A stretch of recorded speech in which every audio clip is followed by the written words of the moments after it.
Hello, എല്ലാവർക്കും സുഖമല്ലേ?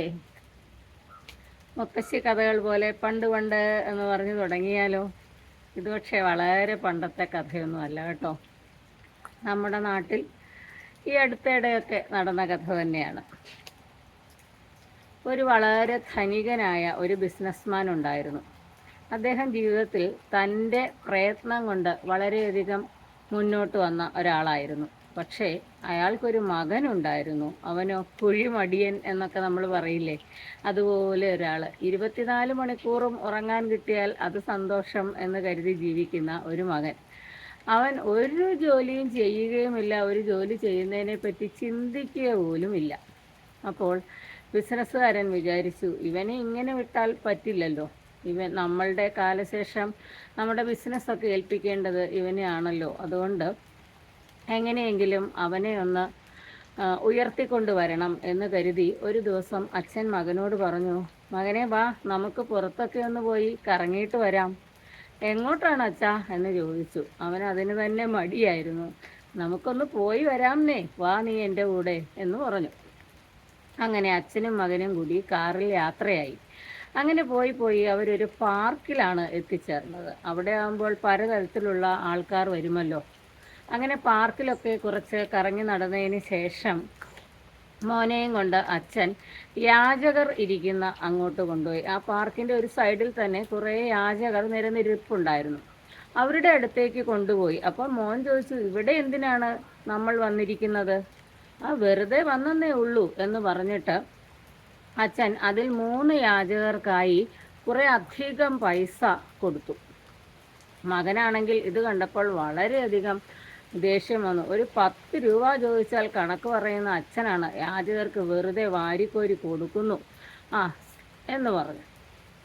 അപ്പോൾ അച്ഛൻ പറഞ്ഞു, സാരമില്ല മകനെ, അവർക്ക് എന്തെങ്കിലുമൊക്കെ പ്രയോജനമാകുമെങ്കിൽ ആകട്ടെ എന്ന് പറഞ്ഞ് അങ്ങനെ കൊടുത്തിട്ട് അച്ഛനും മകനും കൂടെ വീട്ടിലേക്ക് വന്നു. ഒരു 6-7 മാസമൊക്കെ കഴിഞ്ഞു പോയി. അച്ഛൻ പറഞ്ഞു, മോനെ, നമുക്ക് വീണ്ടും ഒന്ന് പുറത്തേക്ക് പോയിട്ട് വരാം. ഇനി ആ യാചകർക്ക് പണം കൊടുക്കുവാനായിരിക്കും പോകുന്നത്. ഞാനൊന്നും വരുന്നില്ല. പണം കൊടുക്കുവാനൊന്നും അല്ല, നീ എന്തായാലും എൻ്റെ കൂടെ ഒന്ന് വരൂ എന്ന് പറഞ്ഞ് അങ്ങനെ അച്ഛനും മകനും കൂടെ വീണ്ടും ആ യാചകരുടെ അവിടെ തന്നെ എത്തി. മകനാണെങ്കിൽ ദേഷ്യം സഹിക്കുവാൻ പറ്റുന്നുണ്ടായിരുന്നില്ല. പക്ഷെ അവിടെ ആ യാചകരിൽ നോക്കിയതിൽ ആ 3 യാചകർക്കാണല്ലോ പണം കൊടുത്തത്. അതിൽ ഒരു യാചകൻ മാത്രം അവിടെ വീണ്ടും ഭിക്ഷ എടുത്തുകൊണ്ട് ഇരിക്കുന്നുണ്ടായിരുന്നു. ഉടനെ ഈ ബിസിനസ്സുകാരൻ ആ യാചകൻ്റെ അടുത്ത് എന്നിട്ട് ചോദിച്ചു, നിങ്ങൾ ഇപ്പോഴും ഭിക്ഷ എടുത്തുകൊണ്ട് തന്നെ ഇരിക്കുകയാണോ? ഞാൻ തന്ന പണമെല്ലാം നിങ്ങൾ എന്ത് ചെയ്തു എന്ന് ചോദിച്ചു. അതോ സാർ, അത് ഞാൻ ഒരുപാട് ധനം കിട്ടിയപ്പോൾ ഞാൻ ഇത്രയും നാളും ആ പണമെല്ലാം ഭക്ഷണത്തിന് വേണ്ടി മാത്രം ചിലവാക്കി, എൻ്റെ സുഖസൗകര്യങ്ങൾക്ക് മാത്രം ചിലവാക്കി, വേറെ ഒന്നിനും ഞാൻ ചിലവാക്കിയില്ല. അങ്ങനെ ആ പണം എല്ലാം തീർന്നു പോയി സാർ. എനിക്ക് പിന്നെ ഇതല്ലേ വേറെ മാർഗമുള്ളൂ. അപ്പോൾ ആ 2ാമത്തെയും 3ാമത്തെയും ഭിക്ഷക്കാർ എന്ത് ചെയ്യുന്നു? അവരെപ്പറ്റി വല്ലതും നിനക്കറിയുമോ എന്ന് ചോദിച്ചു. അതിൽ 3ാമത്തെ ആളെപ്പറ്റി എനിക്കറിയില്ല. പക്ഷേ ആ 2ാമത്തെ ആൾ അവിടെ ഒരു വലിയ ഹോട്ടൽ നടത്തുന്നുണ്ട്. അദ്ദേഹമാണ് ഇപ്പോൾ അതിൻ്റെ മുതലാളി എന്ന് പറഞ്ഞു. അപ്പോൾ ബിസിനസ്സുകാരൻ മോനോട് പറഞ്ഞു, വരൂ, നമുക്ക് അവിടെ വരെ ഒന്ന് പോയി നോക്കാം എന്ന് പറഞ്ഞു. അങ്ങനെ അച്ഛനും മകനും കൂടി ആ ഹോട്ടലിലേക്ക് കയറി ചെന്നപ്പോൾ തന്നെ അതിൻ്റെ ഓണർക്ക് മനസ്സിലായി ബിസിനസ്സുകാരനെ കണ്ടപ്പോൾ. അദ്ദേഹം ഓടി വന്ന് അദ്ദേഹത്തിൻ്റെ കാലിൽ തൊട്ട് വണങ്ങി നമസ്കരിച്ചിട്ട് പറഞ്ഞു, അങ്ങാണ് എൻ്റെ ജീവിതം ഇത്രയും മെച്ചപ്പെടുത്തിയത്. അങ്ങ് തന്ന പണം കൊണ്ട് ഞാൻ വലിയ ഹോട്ടൽ ബിസിനസ് തുടങ്ങി. ഞാനിപ്പോൾ വളരെയധികം ആ പണം അങ്ങ് എത്ര തന്നോ അതിൻ്റെ 2 ഇരട്ടിയായി ഞാനിപ്പോൾ അതിനെ വർദ്ധിപ്പിച്ചു. ഞാൻ വളരെ ജീവിത സൗകര്യങ്ങളെല്ലാം ഉണ്ട്. ഒരുപാട് നന്ദിയുണ്ട് താങ്കളോട് എന്ന് പറഞ്ഞു. അപ്പോൾ ബിസിനസ്സുകാരൻ അത് കേട്ടപ്പോൾ ഒരുപാട് സന്തോഷം തോന്നി. അദ്ദേഹം ചോദിച്ചു, ആ 3ാമത്തെ യാചകനെ പറ്റി എന്തെങ്കിലും വിവരമുണ്ടോ എന്ന് ചോദിച്ചു. അയാളോ? അയാൾ ആ താഴെ ഒരു വീട്ടിൽ താമസിക്കുകയാണ്. അവിടെ ഏത് സമയവും കള്ളുകുടിയും ചൂതുകളിയും മാത്രമാണ് അവൻ്റെ ഹോബി.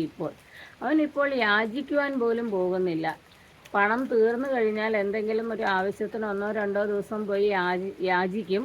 എന്നിട്ട് ആ പൈസ കൊണ്ടുവന്ന് വീണ്ടും പഴയതിലും കഷ്ടമായി ചൂത് മാത്രം കളിച്ചുകൊണ്ട് തൻ്റെ ജീവിതം നശിപ്പിച്ചുകൊണ്ടിരിക്കുകയാണ് എന്ന് പറഞ്ഞു. ഇത് കേട്ടപ്പോഴും ബിസിനസ്സുകാരന് വളരെയധികം സങ്കടം തോന്നി. അദ്ദേഹം ഉടനെ തൻ്റെ മോനോട് പറഞ്ഞു, നീ ഇത് കണ്ടോ, ഞാൻ 3 യാചകർക്കാണ് പണം കൊടുത്തത്. 3 പേരും അവരതെങ്ങനെ ഉപയോഗിച്ചു എന്ന് നിനക്ക് മനസ്സിലായോ? ആദ്യത്തെയാൾ അത് വെറുതെ പാഴാക്കി കളഞ്ഞു, വീണ്ടും യാചകനായി. രണ്ടാമത്തെയാൾ അതുകൊണ്ട് വളരെയധികം മെച്ചപ്പെട്ടു. പക്ഷെ മൂന്നാമത്തെയാൾ ആദ്യം ഏത് നിലയിലിരുന്നോ അതിലും മോശപ്പെട്ട ഒരവസ്ഥയിലേക്ക് മാറി. ഇങ്ങനെ പണം 3 അവസ്ഥകളിലാണ് അവരെ കൊണ്ട് എത്തിച്ചത്.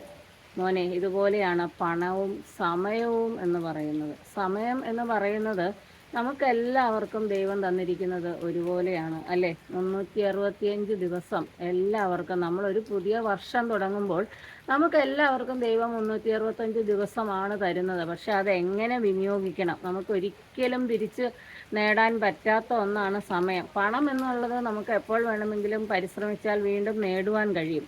പക്ഷെ സമയം എന്നുള്ളത് നമുക്ക് ഒരിക്കലും തിരിച്ചെടുക്കാൻ കഴിയില്ല മോനെ. നീ ആ സത്യം മനസ്സിലാക്കണം. അതുകൊണ്ട് നീ ഇങ്ങനെ ഉറങ്ങിയും ഉണ്ടും മാത്രം നിൻ്റെ ജീവിതം കളയാതെ, നീയും സമയം വേസ്റ്റാക്കാതെ എന്തെങ്കിലുമൊക്കെ ജോലി ചെയ്ത് ജീവിതത്തിൽ വിജയിക്കാൻ പരിശ്രമിക്കണം മോനെ എന്ന് പറഞ്ഞു. അപ്പോഴാണ് മോന് അച്ഛൻ പറഞ്ഞതിൻ്റെ വില മനസ്സിലായത്. നമുക്കും അതെ അല്ലേ, സമയം ഒരിക്കലും തിരിച്ചെടുക്കാൻ കഴിയാത്ത സാധനം. നമ്മളും അതുകൊണ്ട് ഒരു ജനുവരി 1-ാം തീയതി നമ്മൾ മിക്കവാറും എല്ലാവരും ഒരു പ്രതിജ്ഞ ചെയ്യും, ഈ വർഷം ഞാൻ എന്നും പറഞ്ഞുകൊണ്ട്.